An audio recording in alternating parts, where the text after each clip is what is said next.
pembelajaran berdiferensiasi. Menurut pendapat Tomlinson, pembelajaran berdiferensiasi ialah usaha guru untuk menyesuaikan proses pembelajaran di kelas untuk memenuhi kebutuhan belajar setiap individu murid. Dalam pengertian yang lain, pembelajaran berdiferensiasi ialah serangkaian keputusan masuk akal ataupun common sense yang dibuat oleh guru yang berorientasi kepada kebutuhan murid. Pembelajaran berdiferensiasi di kelas. Dalam penerapan pembelajaran berdiferensiasi di dalam kelas, ada beberapa hal yang harus kita perhatikan. Yang pertama, menentukan tujuan pembelajaran. Yang kedua, menganalisis kebutuhan belajar dengan melakukan asesmen diagnostik, baik itu secara kognitif dan non-kognitif, berdasarkan 3 aspek: kesiapan belajar, minat, dan profil belajar siswa. Kemudian, kita menganalisis penerapan ketiga strategi diferensiasi, baik itu konten, proses, dan juga program. Selanjutnya, kita melakukan mengimplementasikan rencana pembelajaran berdiferensiasi di dalam konteks pembelajaran di dalam kelas. Dan yang terakhir, melakukan asesmen pembelajaran yang disesuaikan dengan tujuan pembelajaran dan kebutuhan. Pembelajaran berdiferensiasi dalam tujuan belajar. Ada 3 aspek yang harus kita perhatikan dalam yang pertama, kesiapan belajar. Guru perlu melihat kesiapan belajar murid untuk mengetahui kapasitas murid mempelajari materi, konsep, atau keterampilan.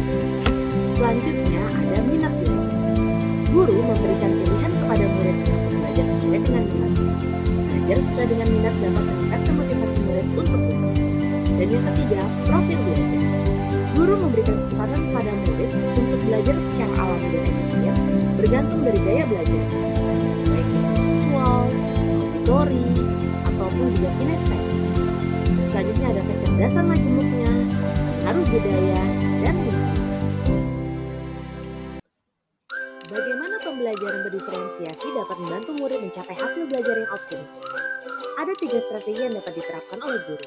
Yang pertama, strategi diferensiasi konten. Guru perlu menyesuaikan materi ataupun konten pembelajaran dengan kebutuhan belajar murid yang beragam, mempertimbangkan dari pemetaan kebutuhan kesiapan, minat, dan profil belajar. Yang kedua, strategi diferensiasi proses. Guru perlu memvariasikan proses belajar agar beragam, sesuai dengan kebutuhan belajar murid. Proses ini mengacu pada bagaimana murid memahami atau memaknai apa yang dipelajari.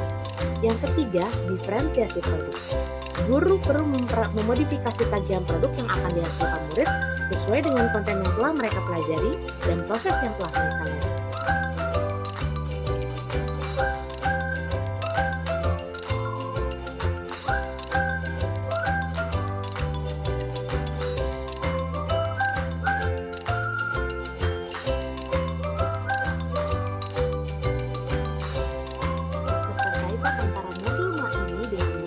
Sebelumnya di dalam pelatihan guru penggerak. Seperti yang kita ketahui, di dalam filosofi Ki Hajar Dewantara, pendidikan adalah menuntun segala kekuatan kodrat yang ada pada anak-anak agar mereka sebagai manusia maupun anggota masyarakat dapat mencapai keselamatan dan kemajuan yang setinggi-tingginya. Tugas kita sebagai seorang guru adalah menyediakan lingkungan belajar yang memungkinkan setiap anak untuk dapat tumbuh dan berkembang secara maksimal sesuai dengan kodratnya masing-masing, dan memastikan bahwa dalam prosesnya anak-anak tersebut merasa selamat dan berbahagia. Hal ini tentunya sejalan dengan pembelajaran berdiferensiasi, di mana dalam pembelajaran diferensiasi, guru harus memperhatikan kebutuhan belajar siswa, melakukan pemetaan terhadap kesiapan, minat, dan profil belajar siswa sehingga dapat mewujudkan pembelajaran yang berpihak kepada murid. Kemudian, di dalam program guru penggerak kita belajar bahwasanya nilai-nilai yang melekat pada guru penggerak yaitu mandiri, reflektif, inovatif, dan kolaboratif, serta juga berpihak kepada murid. Hal-hal tersebut merupakan komponen-komponen utama yang dibutuhkan bagi seorang guru untuk mewujudkan pembelajaran berdiferensiasi. Sejalan dengan hal itu, untuk mewujudkan pembelajaran berdiferensiasi yang baik, tentu saja dibutuhkan visi misi yang baik pula dari guru untuk dapat diterapkan dalam pembelajaran sehari-hari. Dan yang terakhir, menerapkan pembelajaran berdiferensiasi akan menjadi suatu budaya positif tersendiri bagi lingkungan sekolah. Terima kasih.